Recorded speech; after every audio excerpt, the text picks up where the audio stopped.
अच्छा, अभी हम पढ़ रहे हैं एसेक्सुअल रिप्रोडक्शन मेथड्स, जिसके अंदर हमने डिफरेंट मेथड पढ़े हैं। और ये जो 4 नंबर पे मेथड है वो है स्पोर फॉर्मेशन, स्पोर्स बनना जिसके अंदर क्या होते हैं।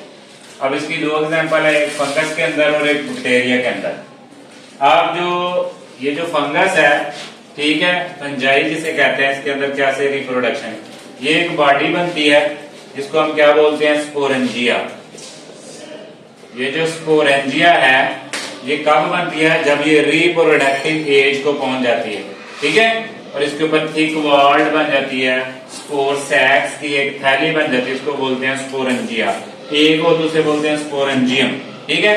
अब इसके अंदर क्या होती है, इनसाइड के अंदर स्पोरेंजियम जो होती है, सेल डिवाइड होता है मैनी टाइम्स, ठीक है, सेल डिवाइड होके मैनी टाइम्स, और स्मॉल जो है ना वो सेल बनाता है जिसके अंदर रिप्रोडक्शन की कैपेबिलिटी होती है, जिसको हम डॉटर सेल कहते हैं, जो क्या कहलाता है आपका स्पोर्स।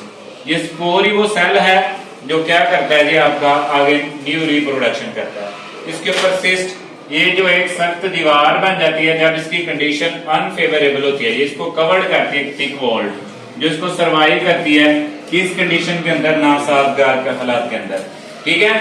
और जैसे ही ये स्पोरेंजिया मैच्योर हो जाती है, तो मैच्योर होने के बाद ये बर्स्ट होती है, फटती है, और फटने से क्या होते हैं, ये स्पोर इसमें से क्या होते हैं, रिलीज होते हैं, और अंडर जो है वो फेवरेबल कंडीशन जो है ये क्या कर जाते हैं, न्यू जो स्पोरेंजिया है उसके अंदर डिवाइड हो जाते हैं। इसी तरह बैक्टीरिया है, जैसे बैसिलस बैक्टीरिया, क्लोस्ट्रिडियम बैक्टीरिया, इसके अंदर एंडोस्पोरेंजियम होता है। एंडोस्पोरेंजियम क्या है, ये बैक्टीरिया में आपका इसके अंदरूनी तौर पे जो स्पोर है उसकी डेवलपमेंट होती है, वो स्पोर बनता है, और जैसे ही फेवर कंडीशन होती है तो ये जो सेल वॉल है ये फट जाती है और ये स्पोर जो है बाहर आ जाता है। फिर स्पोर के अंदर जर्मिनेशन होती है और इससे न्यू बैक्टीरियम जो है वो बन जाता है, ठीक है। उसके बाद है पार्थिनोजेनेसिस। ये जो पार्थिनोजेनेसिस है ये नेचुरली एसेक्सुअल रिप्रोडक्शन के अंदर आती है।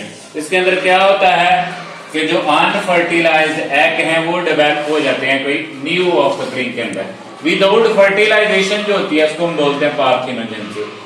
जो वाइबल जो है जिसके अंदर सीड प्रोड्यूस नहीं हो सकता, जैसे फिशेस के अंदर, डिफरेंट फ्रॉग्स और इंसेक्ट के अंदर होता है। अब इंसेक्ट के हम एग्जांपल लेते हैं, जैसे क्यून, ये जो हनी बी है, शहद की जो मलका होती है, ये अंडे देती है, और इनमें से बहुत से अंडे जो है वो अनफर्टिलाइज रह जाते हैं, ठीक है।